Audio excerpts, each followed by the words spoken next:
तो प्यारे बच्चों, दूसरा जो सवैया है, इसमें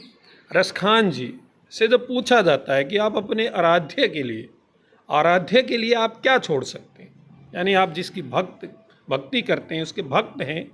तो आप अपने भगवान के लिए क्या क्या छोड़ सकते हैं। तो इस सवैये में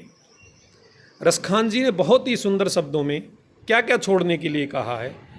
या लकुटी अरु कामरिया पर राज तिहूँ पुर को तजी डारो, आठहूँ सिद्धि नव निधि के सुख, नंद की गाई चराई बिसारो,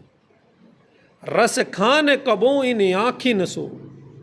ब्रिज के बन बाग तड़ाग निहारो, कोटिक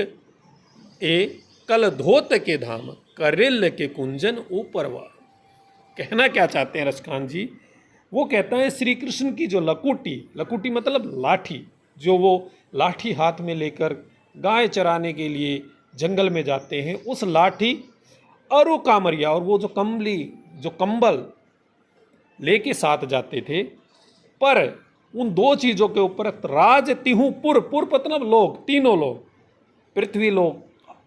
स्वर्ग लोक और पाताल लोक, तीनों लोक का जो राज अगर मुझे मिलता हो, राज्य मिलता हो, कहें आप इन तीनों लोक के राजा हैं,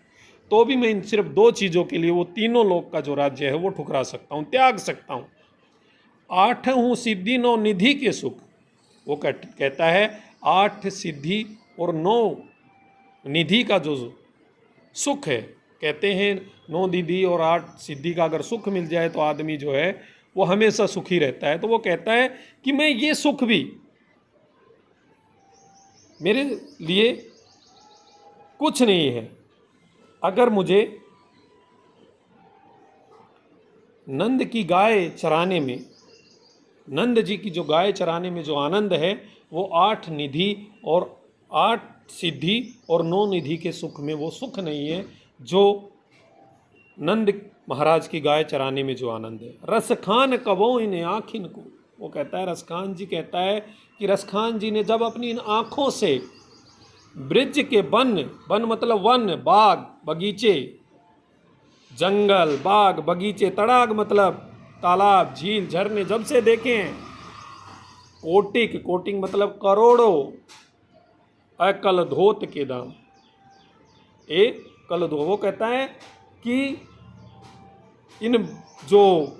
जंगल है, बाग है, इनमें जो करेल मतलब कांटेदार, कुंजन मतलब झाड़ियाँ हैं, लताएं हैं, ऊपर वारों, वो कहता है जब से उन्होंने उनको देखा है तो वो इन कटीली झाड़ियों के ऊपर करोड़ों सोने चांदी, कल धोत मतलब सोने चांदी, कल धोत मतलब ध्यान रखिएगा, कल धोत मतलब सोने चांदी के जो महल हैं, धाम मतलब महल, कोटिक मतलब करोड़ों। रसखान जी कहते हैं कि ब्रिज की कटीली झाड़ियों के ऊपर वो करोड़ों सोने चांदी के जो महल हैं वो भी त्याग सकते हैं। तो इस सवैये में हमने क्या सीखा कि रसखान जी कहते हैं कि वो श्री कृष्ण की लाठी और कंबल के लिए तीनों लोक का जो राज्य है वो ठुकरा सकते हैं। वो कहता है 8 सिद्धि और 9 निधि में जो सुख नहीं है, पूरे संसार की निधि मतलब धन दौलत, पूरे संसार की धन दौलत या मैं सारे जो सिद्धियां प्राप्त कर लूँ, उसमें वो सुख नहीं है जो नंद महाराज की गाय चराने में जो सुख मुझे मिलेगा। फिर वो कहता है कि रसखान जी ने जब से ब्रिज के मतलब वन, बाग बगीचे और तड़ाग तालाब झील झरने जब से देखे हैं, वो कहता है वहाँ की उन कटीली झाड़ियों के ऊपर वो करोड़ों सोने चांदी के जो महल हैं वो त्याग सकते हैं, न्योछावर कर सकते हैं। तो प्यारे बच्चों, इतना ही। अगले सवैये में हम जो है और सीखेंगे।